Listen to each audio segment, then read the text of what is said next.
dans le livre des Nombres, le chapitre 17, à partir du verset 5. On va parler du bâton d'Aaron, de la verge de Moïse. J'en avais un parce que la dernière fois que j'avais prêché sur ce sujet, il y avait un frère en Ardèche qui m'avait offert un beau bâton entrelacé et tout. Je l'ai mis devant ma porte d'entrée pour l'amener et je l'ai oublié. Voilà, je l'amènerai dimanche comme ça, vous le verrez. Il est magnifique ce bâton, il est entrelacé de vigne et ça a pris la forme. Et je trouve très beau ce bâton et il image un peu ce message, le bâton d'Aaron, la verge d'Aaron. C'est un texte vraiment particulier. On le lit ensemble si vous y êtes. L'homme que je choisirai sera celui dont la verge fleurira. C'est voilà ce texte d'introduction. Et je ferai cesser devant moi les murmures que profèrent contre vous les enfants d'Israël. Moïse parla aux enfants d'Israël. Et tous leurs princes qui lui donnèrent une verge, un bâton. Chaque prince, une verge selon les maisons de leur père, soit 12 verges. La verge d'Aaron était au milieu des leurs. Donc là, on a les 12 tribus. On a les 12 tribus d'Israël et ils se chamaillent un peu pour savoir qui est le chef, qui est le roi, qui doit diriger le peuple. Et on va voir que Dieu va stopper tout ça et va introduire et va donner son autorité à l'un d'entre eux. Verset 7, Moïse déposa les verges devant l'Éternel dans la tente du témoignage. Le lendemain, lorsque Moïse entra dans la tente du témoignage, voici la verge d'Aaron, le bâton d'Aaron pour la maison de Lévi avait fleuri. Elle avait poussé des boutons, produit des fleurs et mûri des amandes. Alléluia. Moïse ôta de devant l'Éternel toutes les verges et les porta à tous les enfants d'Israël afin qu'ils les vissent. C'est pas du verbe visser, c'est du verbe voir. Et qu'ils prissent chacun leur verge. L'Éternel dit à Moïse, reporte la verge d'Aaron devant le témoignage, mets-la à cet endroit-là, pour être conservée comme un signe pour les enfants de rébellion, afin que tu fasses cesser de devant moi les murmures et qu'ils ne meurent point. Amen. La première partie que je voulais voir avec vous, c'est un texte qui peut paraître un peu costaud, un peu peut-être indigeste, mais on va essayer d'en tirer quelque chose et je crois que la parole de Dieu est merveilleuse. Alléluia. On avait aussi cette semaine, on avait donc ce frère pakistanais et on avait un autre prédicateur et c'était du miel. C'était du miel. C'était le directeur de l'ITB, de l'Institut de théologie biblique de notre mouvement des ADD à Bordeaux. Je lui ai dit, Lionel, parce qu'il connaît bien mes parents, je lui ai dit, Lionel, si tu viens à Nice, tu viens chez nous, hein, tous les meilleurs, nous on les veut. Hein. Je lui ai dit, tu nous fais des enseignements. Je lui ai dit, ils sont prêts. Des enseignements de 2 heures, ils sont prêts. Tu leur fais sur les nombres, tu leur fais sur Lévitique, ils sont prêts, ils sont là, ils sont motivés. Parce que quand il vous parle des profondeurs de la parole de Dieu, ce frère, c'est tellement merveilleux. Et je crois qu'on peut tirer des choses bonnes des textes de l'Ancien Testament, même des plus durs. Amen. Parce que tout l'Ancien Testament, les frères et sœurs, se tourne vers Jésus. Tout l'Ancien Testament prépare le chemin pour le Seigneur et pour le Saint-Esprit. Il nous en est parlé notamment dans le livre d'Ésaïe. Bon, on revient à notre bâton, on est là. Un bâton coupé est mort. À partir du moment où vous coupez une branche, à partir du moment où vous coupez un bâton sur un arbre, il est mort. À partir même, comme une plante, quand vous coupez une plante, son temps et son espérance de vie est compté. Elle va mourir tôt ou tard. Ce bâton, ce bois est déjà mort, même s'il a encore un peu de sève à l'intérieur. Tôt ou tard, il mourra. Et on voit que c'est un parallèle aussi pour la personne de Christ qui s'est détachée de Dieu pour venir donner sa vie sur le bois de la croix. Alléluia. Ça nous parle de ça. Il y a un frère qui a introduit le moment de prière. Il a dit vraiment, ça m'a interpellé, je n'avais jamais vu comme ça. Il dit, la norme, c'est qu'on soit tous perdus et qu'on aille en enfer.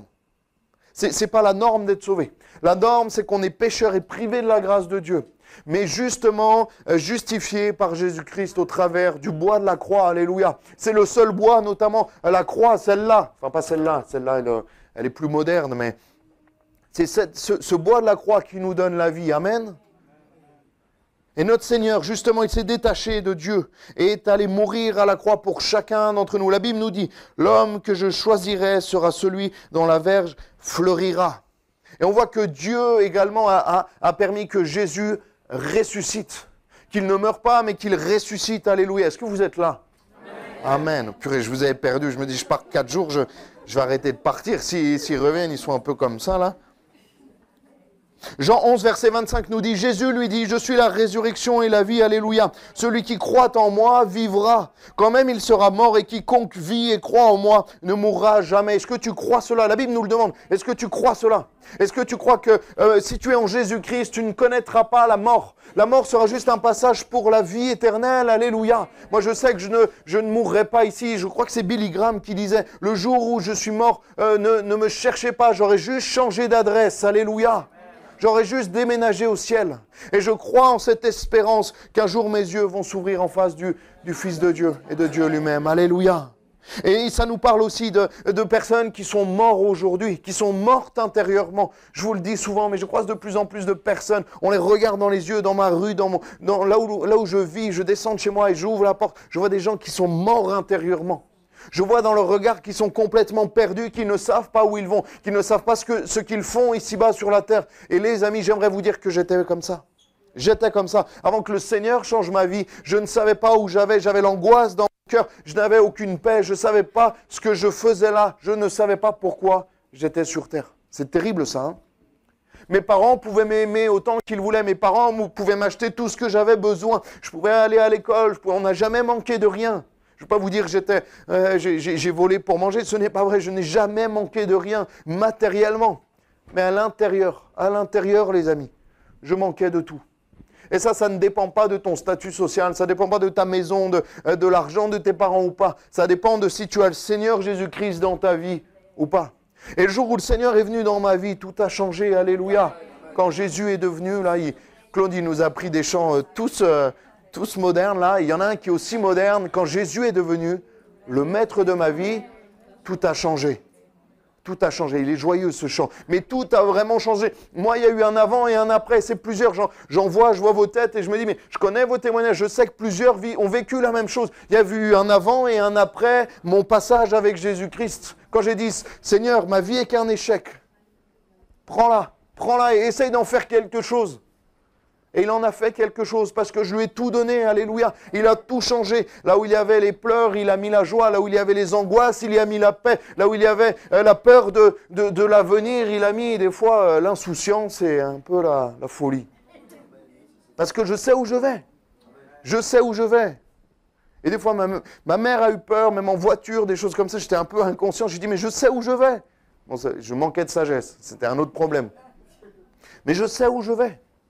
Je vous le dis, c'est vraiment, je l'ai déjà dit ici, mais je n'ai pas peur de la mort. Ce n'est pas de l'orgueil, c'est de l'assurance, alléluia. Je n'ai pas peur de la mort. Je me souviens de ma grand-mère qui était en cancer des os généralisé. La veille de son départ, avec ses deux fils, elle a demandé, elle a bu un petit whisky dans son lit. Elle était apaisée. Elle savait qu'elle pouvait partir du jour au lendemain. Elle a bu un petit whisky, j'ai dit, hein. Un petit whisky, commencez pas, hein. À dire que ma grand-mère, elle buvait, c'est pas vrai. Mais elle était apaisée. Elle était apaisée. On a prié. Seigneur, soit tu la guéris, c'était l'option 1 qu'on aurait préféré, soit tu la reprends, mais qu'elle ne souffre pas. Le Seigneur a répondu à notre prière, il l'a repris. Quelques jours après, il l'a repris. Mais nous, humainement, on regardait ça avec des yeux tristes, mais le Seigneur, elle est auprès du Seigneur, alléluia. Et une paix, mes amis, une paix est venue envahir, non pas juste les chrétiens de la famille, mais toute la famille. Une paix surnaturelle qui dépasse toute intelligence, la Bible nous dit. Et elle est venue envahir, cette paix est venue envahir toute notre famille. On s'est regardé, on s'est dit, mais c'est bizarre, non? Je dis, toi aussi. Et ouais, il y avait une paix surnaturelle. Il y avait la tristesse, il y avait la peine, mais il y avait une paix qui dépasse toute intelligence. Au point même que je me suis dit, mais... J'étais très très proche de ma grand-mère. Je me suis dit, mais est-ce que je l'aimais vraiment? Bien sûr que je l'aimais. Je l'aimais beaucoup, beaucoup. C'était une des 3 personnes avec qui j'étais le plus proche, ma grand-mère, et que j'appréciais le plus. Mais ça n'a rien à voir entre l'amour et la paix que le Seigneur a mis pour enlever cette peine, cette douleur à l'intérieur. Il a mis la paix. Comme s'il m'a dit, mais ne te soucie pas, ne pleure pas, parce qu'elle est auprès de moi. Elle est bien mieux ici que là où elle était avant. Alléluia. Voyons avec les yeux de la foi. Voyons avec les yeux de la foi quand une personne, j'ai envie de le dire, mais quand une personne qui est au Seigneur, ferme ses yeux ici-bas, réjouissons-nous, alléluia. Réjouissons-nous encore plus quand c'est une personne âgée, mais réjouissons-nous parce qu'elle a fait sa vie, elle est rassasiée de jour, la Bible nous dit. Et je crois que dans le Seigneur, plus on vieillit, bien sûr nos forces faiblissent, la Bible nous dit, mais notre âme se renouvelle de jour en jour. Et un jour passé ici, bien sûr, c'est un jour de moins sur la terre, mais c'est un jour de plus qui nous rapproche du Seigneur. Alléluia. Je pense que si on passait 5 minutes dans l'éternité, on n'aurait plus peur de mourir, on n'aurait plus peur de vieillir. On aurait hâte de rejoindre le Seigneur. On regarderait peut-être moins en traversant. Non, quand même, il faut être sage. Je m'éloigne de plus en plus de mon bâton d'Aaron. Hein. Vous m'emmenez dans des chemins, les frères et sœurs, là, c'est pas sage. Hein. Oui, je sais que c'est moi. Nous sommes aussi, ce bâton nous parle de quoi? De la greffe à l'olivier. L'olivier sauvage. Nous, aucun ce soir n'est juif parmi nous. Nous devions tous être perdus pour l'éternité. Mais Dieu, dans son immense amour et au travers du plan de Jésus-Christ à la croix, il a sauvé même les non-juifs, les païens. C'est nous, c'est chacun d'entre nous. Les Français, les Africains, il y en a plein, les gens des îles, les gitans, c'est nous les païens. Et au travers du sacrifice de Jésus, nous avons pu être greffés à l'olivier. Alléluia. Nous ne sommes plus orphelins, mais enfants de Dieu par adoption parce que nous avons été greffés à Jésus-Christ. Alléluia. Et la sève de l'olivier coule en nous. La vie de Jésus-Christ coule en nous. Elle peut couler en toi ce soir si tu n'as pas encore reçu l'adoption divine. Alléluia. 2 Corinthiens nous dit 2,15. Vous savez, dans le bâton qui a fleuri, là, juste dans le texte qu'on a lu de base, c'est beau quand même les fleurs. Moi, tous les étés, sur mon balcon, j'ai 3 petits pots. 3 jardinières, hein, je crois que ça s'appelle comme ça. Et je mets 2 plantes par jardinière. Je n'ai pas encore fait ici parce que je viens d'arriver. Elles sont arrivées et elles n'ont pas aimé le chaud. Donc là, j'en prendrai d'autres. Mais j'aime avoir des fleurs. Tout le monde aime avoir des fleurs chez soi. C'est joli. Et la Bible nous dit, 2 Corinthiens 2,15, nous sommes en effet pour Dieu la bonne odeur de Christ, alléluia, parmi ceux qui sont sauvés et parmi ceux qui périssent. Et nous aimons notamment les fleurs parce qu'elles amènent une bonne odeur. Moi, une de mes fleurs préférées, chez mes parents, il y a un grand lilas. Vous connaissez les lilas? Alors d'une, c'est magnifique, et de 2, ça sent tellement bon. Et on voit, c'est en fleurs, c'est magnifique. Ça sent bon, mais quasiment à 10 mètres, tu sens l'odeur du lilas, s'il est beau, s'il est grand. C'est tellement merveilleux. Et le Seigneur veut faire refleurir là où il y a la mort. Là où normalement, ce bout de bois qui est coupé de l'arbre, qui n'a plus de sève, qui n'a plus de vie en lui, eh bien, il veut mettre la vie. Il veut mettre la sève dans ta vie. Il veut que tu puisses refleurir. Il veut que tu puisses, là où il y a la mort, là où il y a des... Peut-être que les hommes t'ont dit, mais t'es un bon à rien, tu n'arriveras à rien. On vous l'a déjà dit? Moi, à l'école, on me l'a déjà dit. Moi, à l'école, on me l'a déjà dit. Et le Seigneur en a décidé autrement. Mais c'est vrai que j'étais un bon à rien. Excusez-moi, mais... Enfin, excusez-moi, je ne vais pas m'excuser, je parle de moi. Mais je suis toujours un bon à rien sans le Seigneur. Je suis toujours un bon à rien sans le Seigneur. Si tu enlèves le Seigneur de ma vie, je retombe dans mes travers. En quelques mois, je vous promets que vous ne voudriez même plus me croiser. Parce que le mal reviendrait, le péché reviendrait et reprendrait le dessus. Ma chair reprendrait le dessus parce que le Seigneur serait retiré si je lui demande de se retirer. Je suis un bon à rien sans le Seigneur. Mais ça me va très bien. Pourquoi? Parce que j'ai le Seigneur avec moi. Et je sais, et je me souviens d'avant. Je me souviens quand j'étais un bon à rien parce que j'avais pas le Seigneur. Et je vois la différence avec aujourd'hui. Parce que tout ce que je fais, tout le Seigneur me donne de faire, je sais que c'est grâce à lui et que ce n'est pure grâce. Alléluia. Est-ce qu'il y en a qui sont dans le même cas que moi? Amen, on est 5. C'est le miracle de l'amour du Seigneur en nous. Comme ce bâton qui a fleuri. Et ce soir, tu as l'occasion de refleurir. Tu as peut-être même de fleurir tout court. Mais pour ça, tu as besoin de la vie du Seigneur. Tu as besoin que le Seigneur mette cette sève en toi. Alléluia. Dieu veut te donner la vie. Amen. La Bible nous dit qu'il est le chemin, la vérité et la vie. Mais ça, c'est une réalité. C'est 3 mots tellement simples, mais tellement puissants. Le chemin, il va te guider là où tu veux. Le chemin, la vérité, il est la vérité. Sans la vérité, on ne peut pas avancer, on ne peut rien faire sans la vérité. Moi, je vois des fois des reportages des familles qui sont rongées parce qu'elles n'ont pas la vérité. Elles ont perdu un proche, la personne n'est plus là, elle est décédée. Et on pourrait se dire, de toute façon, ça ne va rien changer. Mais parce qu'ils n'ont pas la vérité, ils sont rongés de l'intérieur. Et ils se rongent de jour en jour, d'année en année, des fois depuis 10 ans, 20 ans, parce qu'ils n'ont pas la vérité. La vérité te libère. Et la vérité, tu l'auras en Jésus-Christ. La vérité de qui tu es et qui tu peux devenir, tu la trouveras en Jésus-Christ. Chemin à la vérité. Et j'ai envie de dire chemin plus vérité est égal à la vie. Alléluia. Le Seigneur peut te donner la vie. Ce soir, le Seigneur peut te donner la vie et la vie éternelle. Alléluia. Aucune situation n'est trop compliquée pour le Seigneur. Des fois, je suis dans des entretiens et j'entends les personnes parler de leur vie, de leurs problèmes. Et je me dis, Seigneur, je suis tellement limité. Des fois, je vous promets, je suis dans des entretiens et je ne sais pas quoi dire. Des fois, je fais des entretiens tellement c'est compliqué. Je dis, on va prier parce que là, moi, je n'ai pas la solution, mais le Seigneur là. Et ça, c'est une réalité. Parce que le Seigneur n'est jamais dépassé. Le Seigneur te dira jamais, je suis désolé, je t'ai oublié, je faisais autre chose et je n'ai pas pu agir à temps. Le Seigneur ne te dira non plus jamais, ta situation est trop compliquée. J'ai pu créer la terre en 6 jours plus un. J'ai pu ouvrir la mer devant Moïse. J'ai pu faire le déluge et aider Noé à construire l'arche. Mais ta situation, je ne peux pas du tout la gérer. Elle est trop compliquée. Le Seigneur ne te dira jamais ça. Ta situation n'est pas trop compliquée. Elle est peut-être beaucoup trop compliquée pour toi. Parce qu'on est vite dépassé. On est très vite dépassé. Le Seigneur n'est jamais dépassé. Le Seigneur n'est jamais en retard. Le Seigneur n'est jamais limité. Je crois que c'est Jérémie qui nous parlait l'autre fois. J'ai bien aimé cette notion de limite et du Dieu illimité. On est limité, mais lui n'a pas de limite. Il ne connaît pas ce mot. Il ne connaît pas ce mot. Et c'est lui qui met et qui enlève les limites. Il répond à Job, j'ai ce texte qui me vient, mais il va dire à Job, est-ce que c'est toi qui poses les limites à la mer? Il va remettre Job un peu à sa place.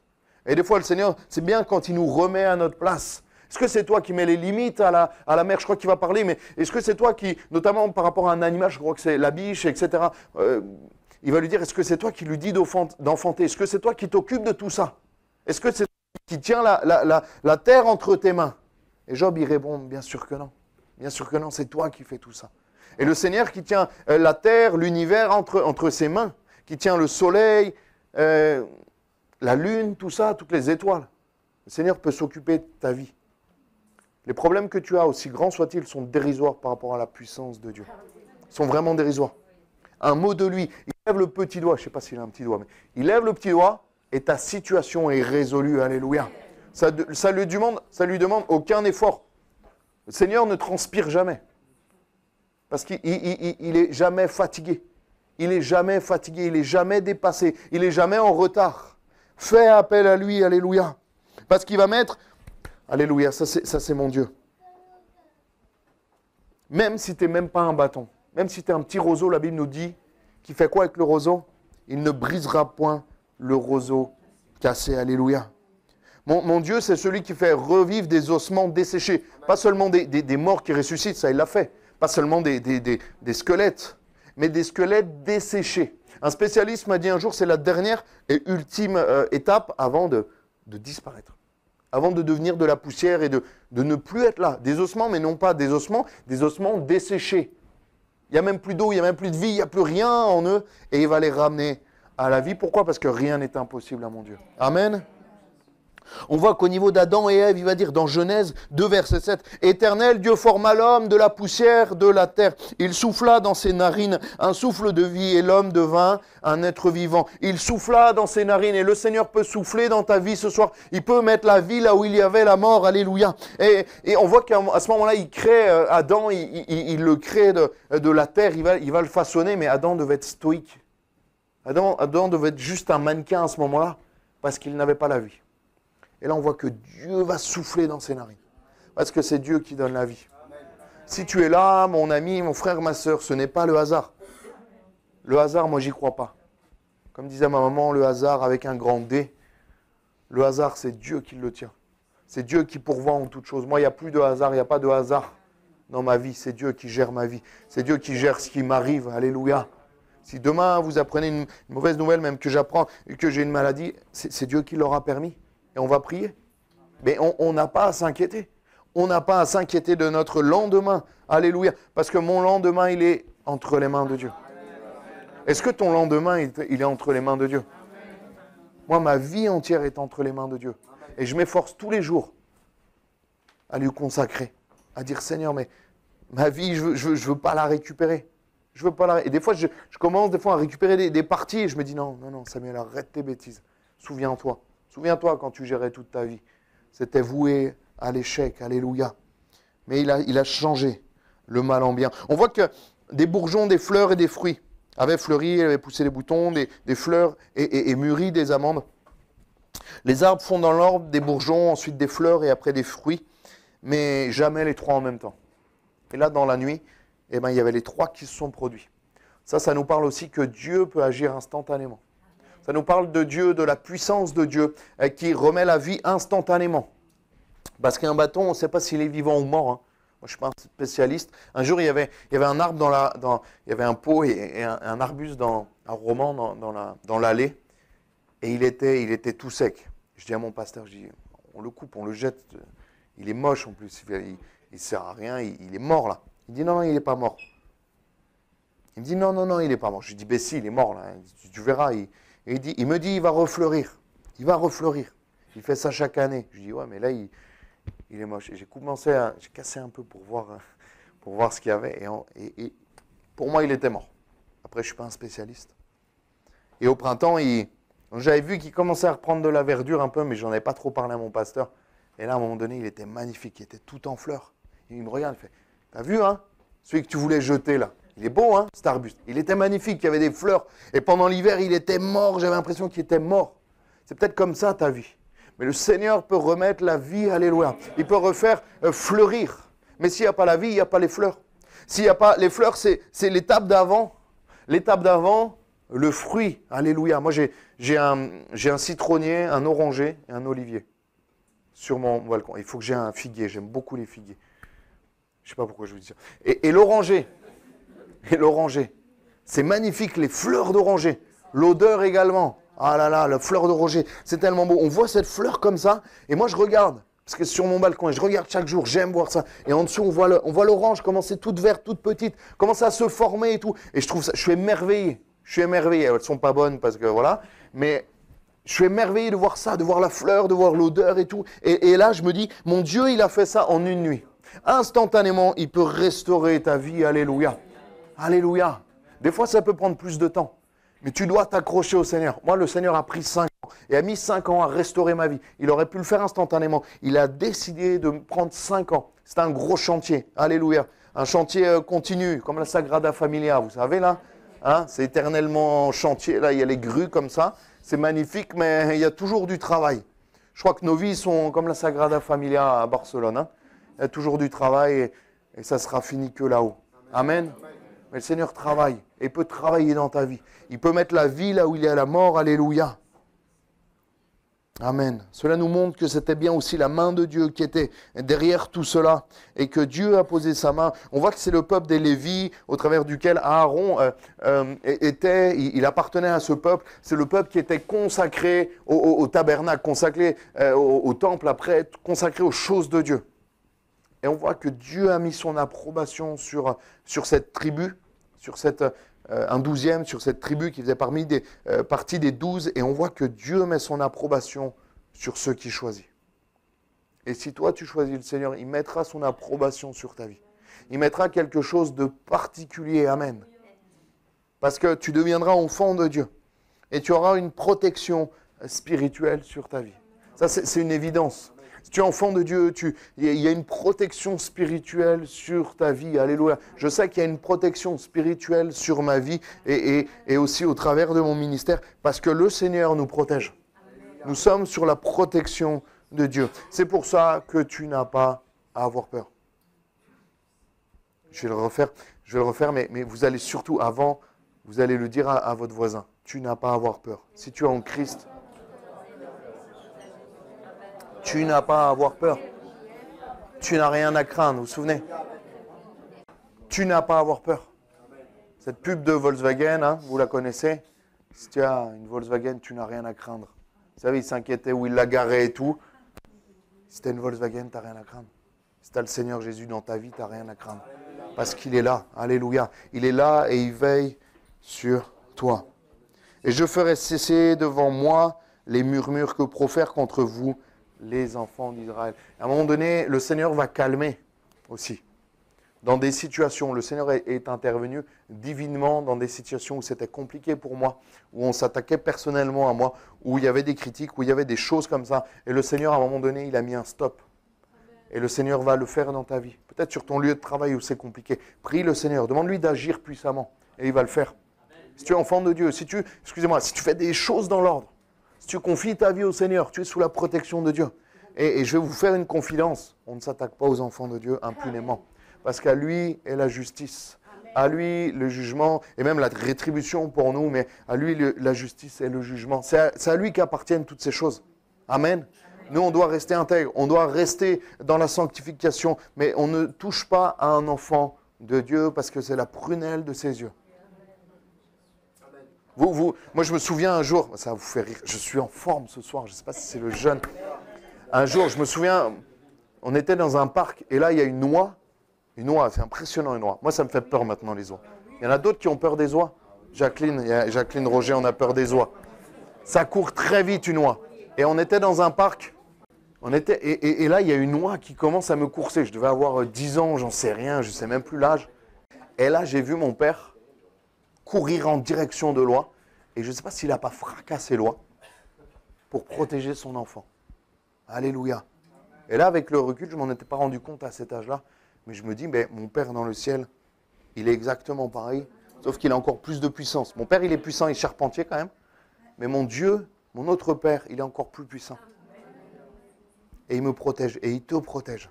Si tu lui confies ta vie, si tu lui donnes, j'ai envie de dire, ce bâton sans vie, excusez-moi, qui ne sert pas à grand-chose, eh bien, il va en faire un arbre merveilleux qui va porter des fleurs, qui va sentir bon et qui va porter du fruit, alléluia. Qui va porter la vie et qui va donner la vie autour de lui. Et tu vois, ce bâton comme ça qui à la base ne sert pas à grand-chose, je ne veux offenser personne, mais on est là, le bâton ne sert pas à grand-chose. Et à un moment donné, tu vas commencer à sentir bon. Tu vas commencer à avoir des fleurs. Et les gens autour de toi vont te dire, mais purée, mais tu sens bon. Purée, mais t'es beau, t'es belle. Non pas physiquement, mais spirituellement. Tu vas dégager quelque chose. À un moment donné, on était à Clermont, c'était pour le DNJ il y a quelques années, pas le dernier, mais celui d'avant. Et on loue un appartement, je récupère un appartement à une femme voilée musulmane. Et elle bug sur ma tête, elle me regarde, et elle était troublée. Elle était troublée. Je dis, ça va, madame? Elle me dit, vous avez, c'est pas que c'est moi, c'est pas. Et elle dit, mais vous avez le visage d'un ange. Je dis, bah, appelez ma maman, on va aller lui dire.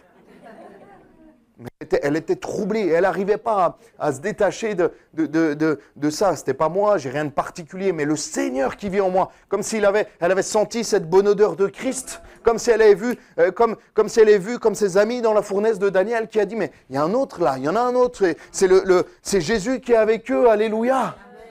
Et elle avait vu ça, et on avait pu témoigner, on avait pu prier pour elle, mais elle était comme troublée. Elle a dit, mais vous avez la lumière, vous avez comme le visage d'un ange. Elle m'avait dit ça m'avait marqué. Mais la réalité, c'est que ça ne m'arrive pas assez. Je veux que ça m'arrive chaque jour, non pas pour moi, mais pour pouvoir témoigner et dire, mais oui, mais je vous assure que je n'étais pas un ange avant. Mais j'ai appelé le Seigneur dans ma vie et il a changé ma vie. Il m'a permis de rayonner, alléluia, parce qu'il a mis la vie là où il y avait la mort. J'étais un bâton qui servait à rien. Et il m'a fait fleurir. Il m'a donné un parfum de bonne odeur, j'ai envie de dire.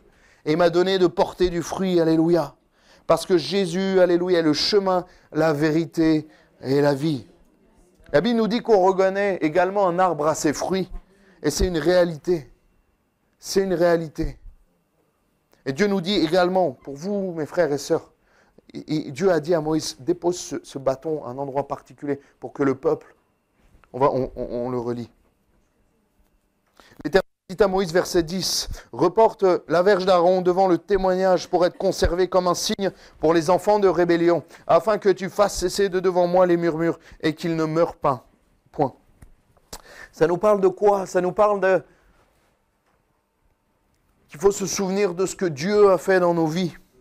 Il faut conserver également, conserver comme un signe, conserve le Seigneur, afin qu'il ne meure pas.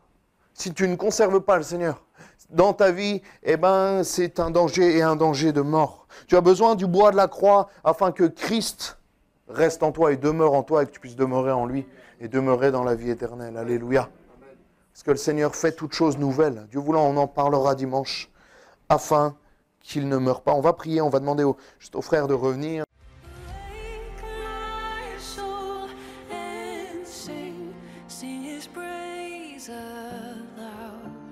Sing his praise aloud.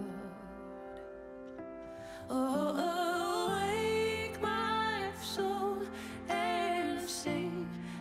his praise aloud.